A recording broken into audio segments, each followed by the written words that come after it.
শেখ হাসিনা পালায় গেছে। শেখ হাসিনা পালায় গেছে ভারতে। আজকে এমন এক ঘটনা ঘটেছে। অ্যাটর্নি জেনারেল ৩,০০০ কোটি টাকার চেক ধরা পড়েছে কোথায়?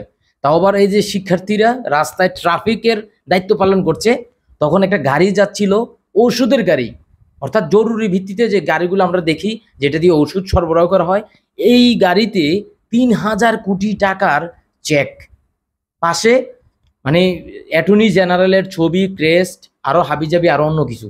ভাবা যায় একজন অ্যাটর্নি জেনারেলের ৩,০০০ কোটি টাকার চেক, এটা হচ্ছে একটা জাস্ট গাড়িতে পাওয়া গেছে।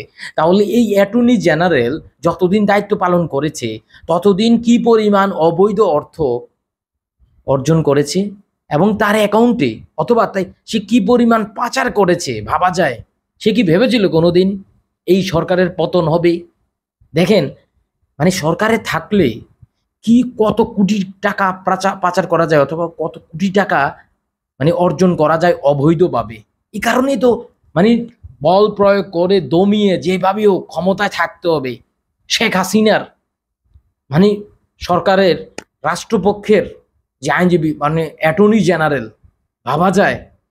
দেখেন কি পরিমাণ অর্থ তাহলে তারা পাচার করেছে, অবৈধ অর্জন করেছে।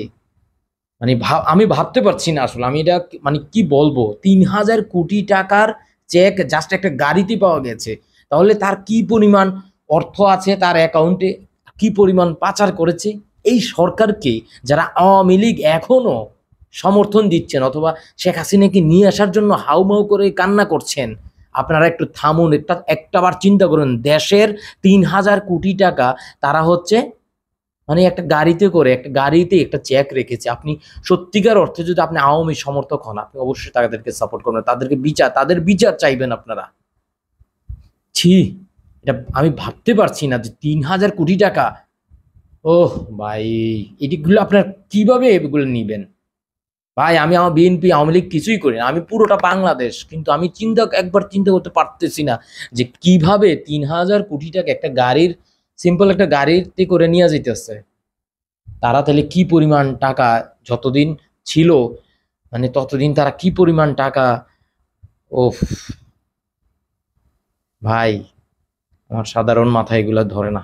শিক্ষার্থীরা যে রাষ্ট্র সংস্কার করতে চাচ্ছে অবশ্যই দরকার, এবং বড় বড় পদে যারা ছিল তাদেরকে সবাইকে আইনের আওতায় আনতে হবে, এবং তাদেরকে বন্দি করতে হবে, এবং তাদেরকে বিচারের আওতায় তো আনতে হবে, এবং তাদেরকে দিয়েই টাকা নিয়ে আসতে হবে। তাও না, এর বাইরে ফাঁসি। এর বাইরে আর আমার কাছে মনে হয় তোদের ফাঁসি, অথবা তাদের সব টাকা বিদেশ থেকে আনতে হবে, যত টাকা অর্জন করেছে সব বাজেয়াপ্ত করতে হবে।